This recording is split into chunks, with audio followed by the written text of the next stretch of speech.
সম্মানিত ভিউয়ার্স, আসসালামু আলাইকুম। আশা করি সবাই আমার যে কথাগুলো একটু শুনবেন। হ্যাঁ, তো আমি আসলে যে যুদ্ধ করতেছি, তা এতে একটা আমার উপকার হয়েছে কি, আমি যে এই যে মানে যদি মারাও যাই, যা শুনছি আর কি, তো ওইটা আমার মানে লা ইলাহা ইল্লাল্লাহ মুহাম্মদ রাসূলুল্লাহ সাল্লাল্লাহু আলাইহি সাল্লাম যে জিকিরটা যে আমি এটা মনে করেন সর্বক্ষণই করতে থাকি, সে আমার মৃত্যু হইলেও মুহ কালেমা থাকবো, এটা আমার একটা মানে বিশ্বাস হইছে আইছি।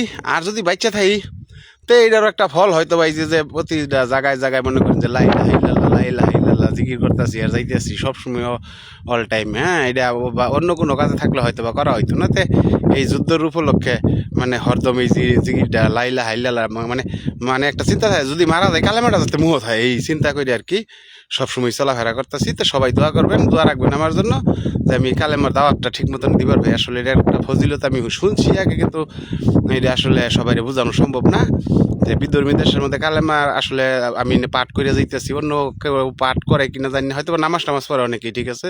তবে আমি সবসময় আর কি কালেমার যে জিকিরটা আছে লা ইলাহা ইল্লাল্লাহ মুহাম্মদ রাসূলুল্লাহ সাল্লাল্লাহু আলাইহি সাল্লামের যে জিকিরটা আছে এটা সবসময় আমি করবার চেষ্টা করি, বা সবসময় আমি করি। যখন মারা গেলেও আমার দেখা যাবো যে আমার এই জিকিরটা আমার মুহে থাকবো, কালেমাটা মুহ লই মরবো, এই আশাই আর কি করি। ঠিক আছে, সবাইকে ধন্যবাদ, ভালো থাকবেন, আমার কথাগুলো শুনবেন।